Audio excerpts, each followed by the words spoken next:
Hey, y'all need a break? Listen to these stories from r/EntitledParents.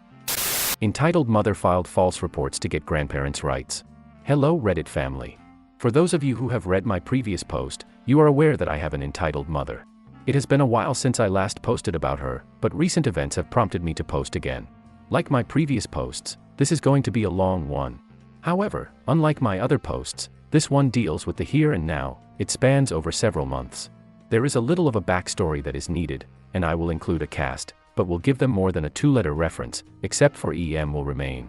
There may or may not be an update, depending on how things turn out. Backstory. I'm a 47-year-old divorced female with 2 boys, 17 and 15. I have been no contact with my family, except for my second brother and oldest girl cousin. If you want more details as to why, you can read my other posts. This no contact has existed for over 20 years, and I have only seen them 2 times during the 20 years, and that was at each of my grandparents' funeral. My ex-husband lives in the one town over, within a 30-minute drive. He's not heavily involved but checks in on us every now and then. Cast. Me is obvious. Ex will refer to my ex-husband. Boy 1 and boy 2 will refer to my kids in birth order. DHS lady is self-explanatory. Lawyer 1 is the one I spoke to first and lawyer 2 is his wife who helped later, and EM is of course entitled mother. Story. A few months ago, I was homesick. I had a sinus infection that went haywire and ended up with mild pneumonia, so I was laid up in bed. Around 6 p.m., someone rings the doorbell and boy 2 answered the door as I was trying to get up and throw on a robe.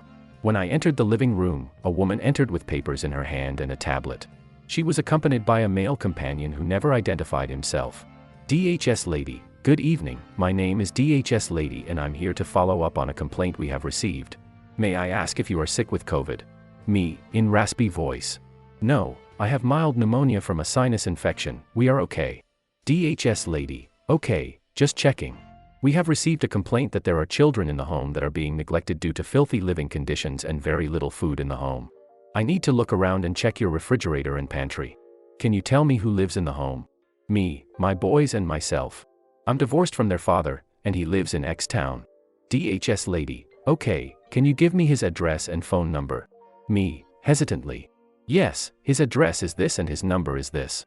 DHS lady. Can I get your phone number? Me, okay, it's this. DHS lady. And are these your children? Pointing to my boys who are standing behind me. Me, yes. DHS lady. Do you have any other children living in the home besides them? Me, no. DHS lady, speaking to my kids.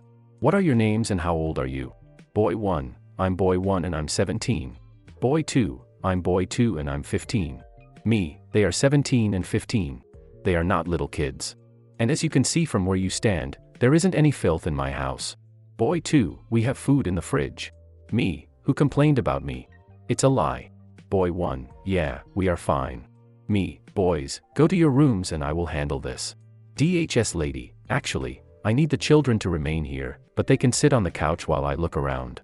Also, it doesn't matter that they are teenagers, they are still minors and are considered children and I am required to inspect the living conditions. From what I can see, it won't take me long. I will be as quick as I can. Before I begin, I just want to confirm that only 3 people live in the house, you and your 2 children and the children's father lives at the address you gave me. And no one else is here now. Me, yes, that's correct. DHS lady, okay. I need for you to stay here, with the children as well. Me, okay, and I sat down on the couch next to my oldest. This lady walked through the house, opened both boys' room and they were a disaster area. Now when I say disaster area, I mean their clothes were on the floor, messy, unkept. But there wasn't any trash. As soon as she opened their doors, they both got up from their seats and walked over to her and were telling her that I tell them all the time to clean their room and that they will clean them up, but that their rooms aren't my fault. I told them it was going to be okay and come sit back down. The DHS lady just smiled at them and said they were typical teenager rooms and asked for them to take a seat. She went through my entire house, looking briefly in each room and then went and opened the refrigerator and checked my pantry, and there was plenty of food. I had groceries delivered 2 days before. Looked at the dishes in the sink and just kind of shrugged. It took her less than 10 minutes to go through the house. DHS lady, I don't see any problems here. The worst part of the house was the children's room and although they need to be cleaned, they aren't too bad. I don't see any filth. I see you have cats, and I didn't even smell pets when I entered the house. And there is plenty of food in the house as well. I will notate my findings and make a report. I'm sorry to have bothered you, but it's my job.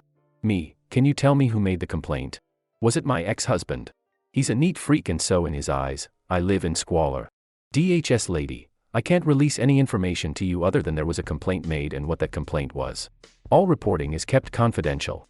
Me, you can obviously see that it was a false complaint and knowing that, you can't tell me who did it. DHS lady, all I can tell you is that a complaint was made and what it is. I will report my findings and add it to the file. Here's my card if you have any questions. Handing me her card, thank you for your time. Don't worry. With that, she left with the man that had been standing by the door this whole time. As soon as she left and I locked the door, my boys were just hurling questions at me on who would say that and if I thought it was their dad.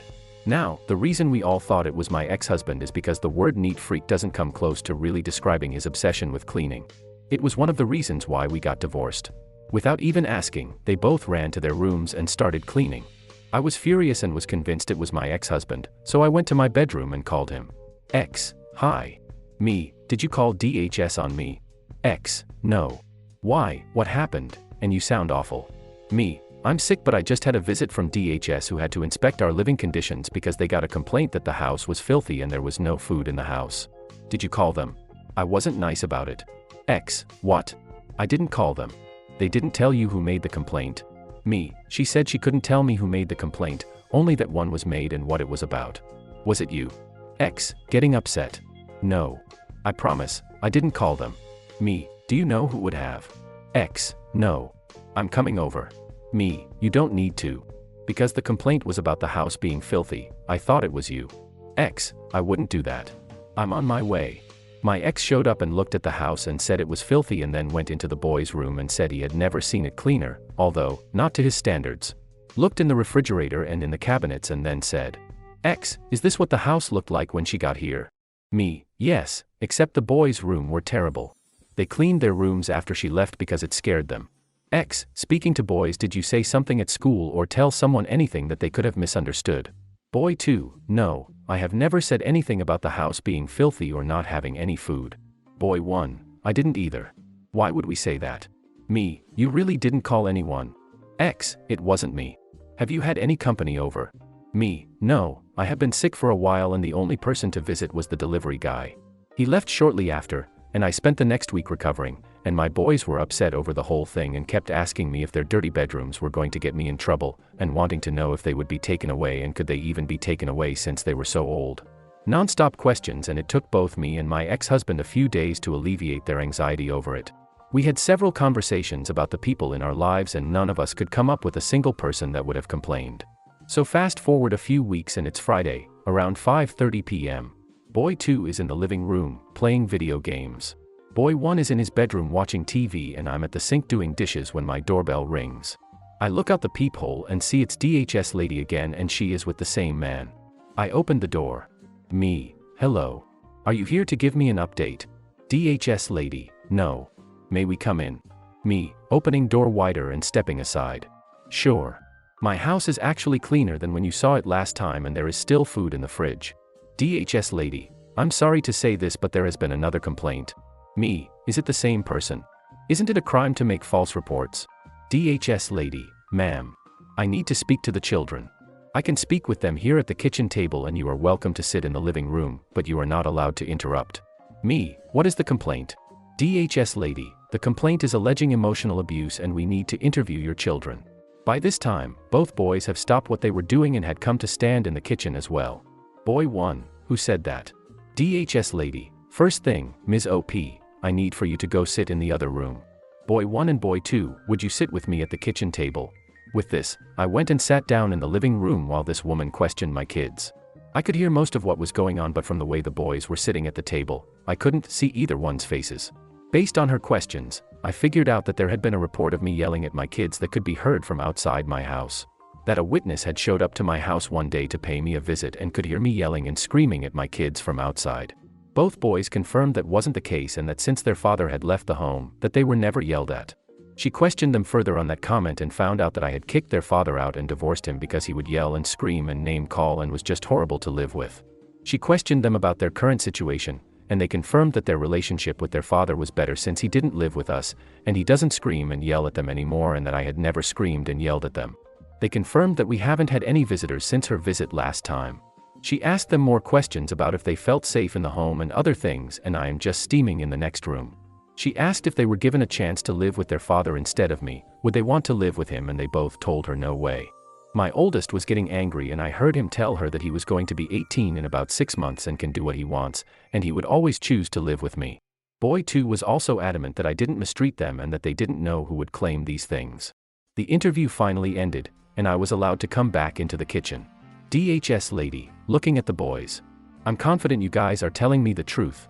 Then turning her attention to me. I'm sorry to have interrupted your evening. We have already spoken to your surrounding neighbors, and they have all confirmed that they never hear anything from your house and that they have never heard or reported any disturbances.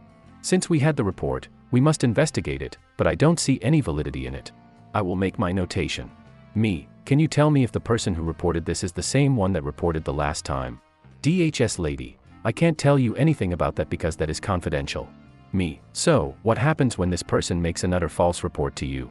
DHS lady, you have had 2 reports made against you. The first one has already been closed as unsubstantiated. This one is still ongoing, but based on what we have discovered so far, it's more likely it will be closed with the same outcome. If another report comes in, we are still required to investigate them. However, they will not hold as much weight as the original reports. Me, so, you are telling me I can just make false reports on anyone over and over and there are no consequences? DHS lady, I know you are frustrated, but we are here to make sure that children are safe and being taken care of properly. We are required to investigate any claim. I'm not able to say much more than that. Just keep doing what you are doing, and I have made a notation on your case as to the situation. You still have my card? Me nodding. Then call me with any questions. You guys have a good evening. With that, I showed them out, locked the door behind her, and then went and sat down with my boys at the kitchen table, and I was so angry, I was shaking. I was just questioning if it could be the ex. He was still upset over the divorce and never really thought he did anything wrong, but he loves his boys, and I just couldn't decide if he would actually do this. With this, I told the boys I was going to call in for a pizza because I just didn't feel like cooking and they could go back to their activities. After pizza was ordered, I called the ex and my voice was shaky, and I was crying. Ex, hey. Me, I got another visit from DHS. Ex, what did they say? Me, they had another complaint against me. Said I have been mistreating the boys by yelling and screaming at them. Ex, what? I didn't call them if that is why you are calling. Me, I have to ask. If they take the boys from me, then they will come live with you. Ex, I didn't do it, but I want to know who did. Did they tell you who did it this time? Me, no, she wouldn't tell me. Said it was confidential, but that the first complaint had been closed as unsubstantiated, and that she expected the same for this one.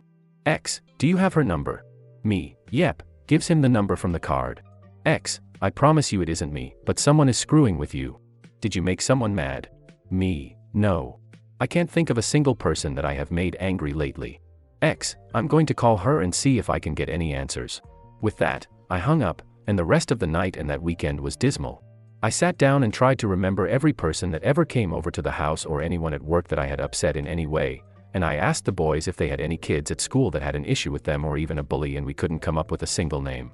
We went about our lives for about a week more, and then I got a letter in the mail from a law firm from my hometown. When I opened the letter and read it, the light bulb went off and I could barely make it to the table to read the letter again. The gist of the letter was that this law firm had been retained by EM, that she had recently been made aware of her grandchildren being in an unfit home, that she was acting in their best interest by wanting to have visitation with them to monitor them, and that she was also aware that the nuclear family was no longer intact, and that since there was allegations of neglect, that she was going to enact grandparents' rights. It went on to say that the letter was an attempt to meet and come up with amicable arrangement outside of the court system to avoid length and cost. But what really concerned me the most was that the letter was mailed to my home address. I had no idea that EM even knew my address.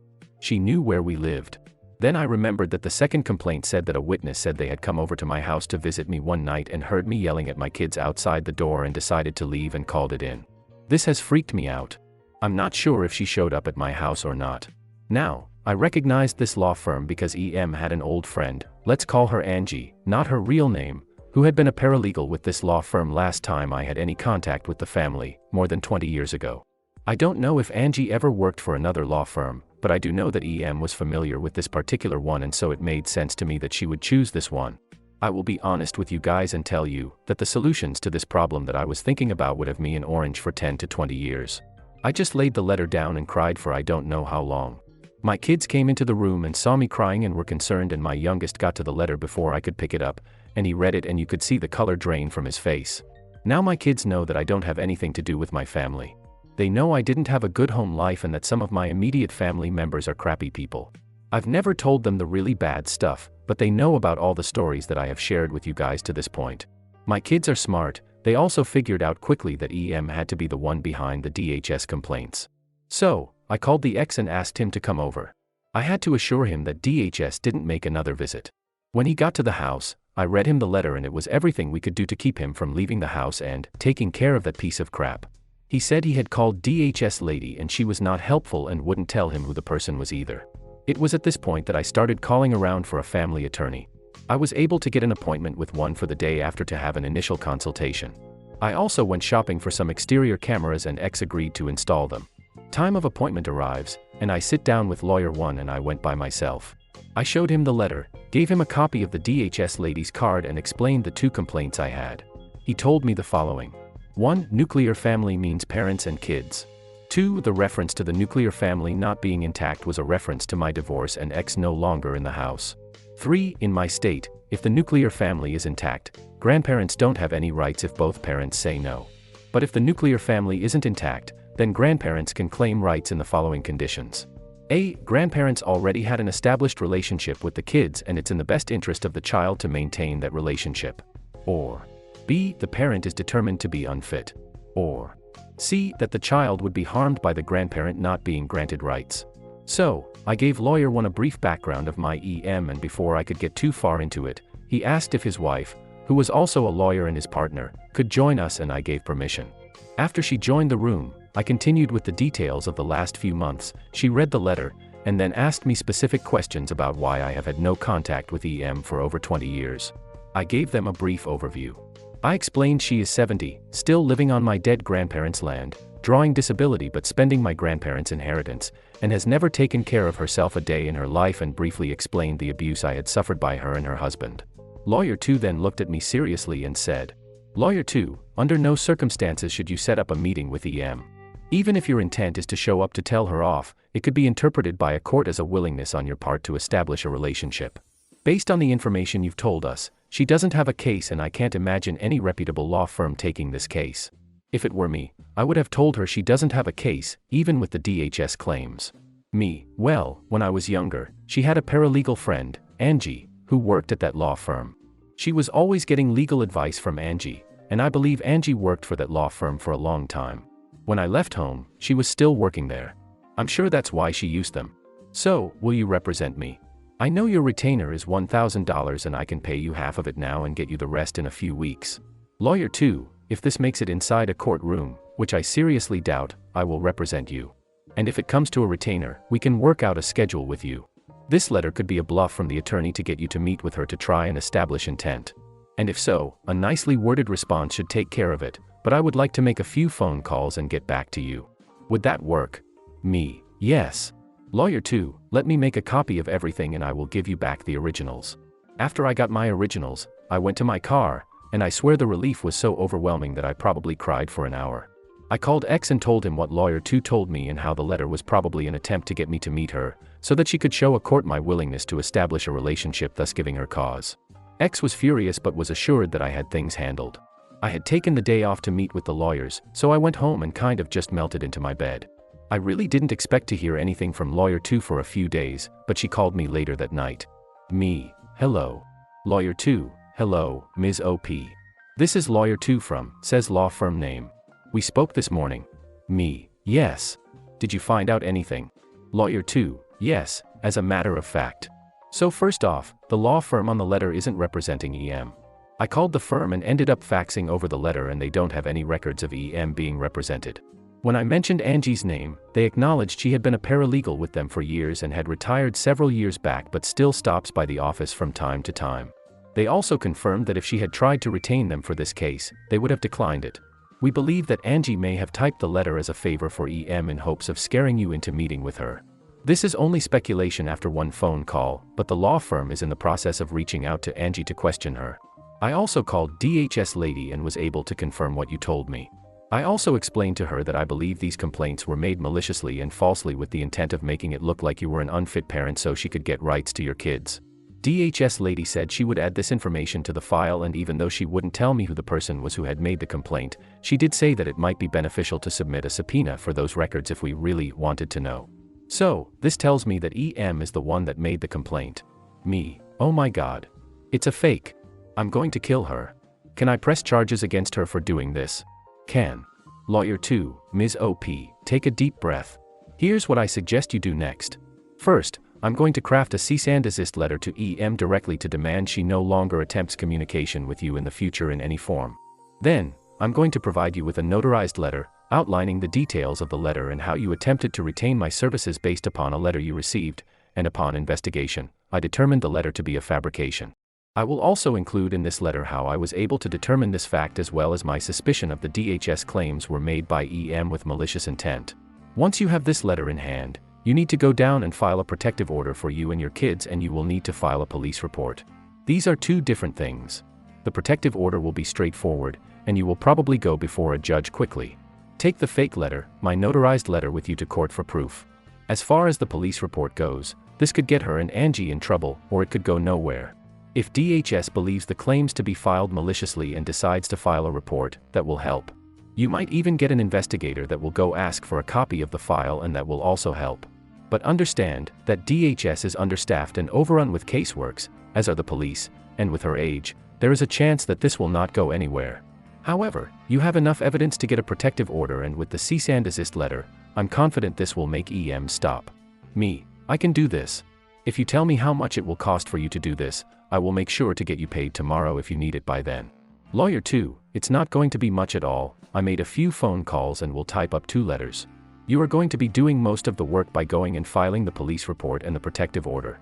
And, to be honest, this situation has made me angry. Can you do $75?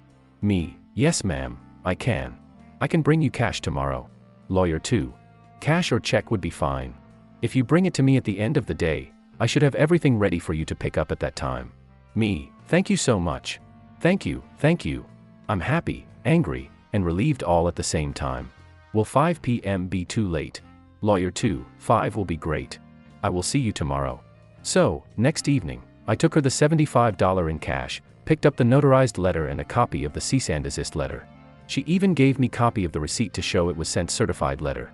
She gave me her business card and told me she was happy to help and not to hesitate to reach out to her if anything else happened. I waited until the next day and went down and filed for a protective order as well as a police report.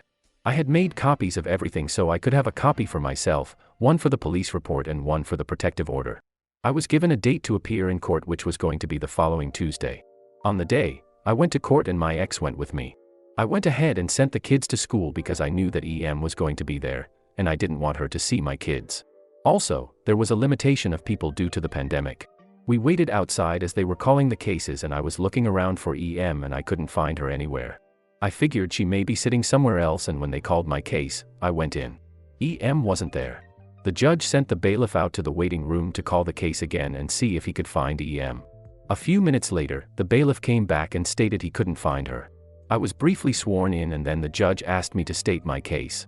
I explained what had happened, referenced the fake letter and the notarized letter in the filing paperwork, and offered him a copy that I had brought. I had also explained that I had filed a police report for the harassment and offered him a copy of that as well. Told him about the DHS claims and their fallout and how stressful this whole thing had been on me and my kids. My youngest was having more anxiety about it than my oldest because he wasn't close to 18, and was concerned he might be taken from me. The judge read everything. He said he was ready to rule, and since EM wasn't there, it was easy to grant the protective order. However, he was going to make the protective order continuous. He explained to me that protective orders expire after 5 years, but that he believed this behavior was malicious as well, and therefore he was going to make it continuous, so it never expires. Even when my kids are adults, it will still be in effect unless they go down and request it to be removed. We left the courtroom with a protective order that will never expire. When my kids got home from school that afternoon, I showed them the paperwork, explained that it was continuous and what that means, and they were both happy and said that neither one of them would ever file to have the order lifted. I can't express it how relieved I am and how much anger that I have today. But, I'm also very confused. EM is a narcissist. She is a sociopath. She is many things, but one of those things is not dumb. I can't, for the life of me, understand what her end game was. She is very smart, you have to be to get away with the things she has done in her life. So, I just can't see what she got out of this. She has a lifetime protective order against her and is now facing some possible criminal charges. For those that want to know, I haven't heard a peep about the police report I filed. She felt so entitled to my kids that she called in 2 fake DHS reports and then followed that up with a fake attorney letter. To do what? I'm actually wondering if she has finally lost her marbles and has just gone batcrap crazy. I know this is very petty of me, but I'm just crossing my fingers and toes and I'm hoping that the police report goes somewhere because I think I would get a lot of closure knowing she finally got what was coming to her. Anyways, if you have made it to the end, I admire your stamina. If, by chance, anything happens with the police report, I will update you. Thank you for reading. Thanks for watching. Like, subscribe and share your thoughts in the comments.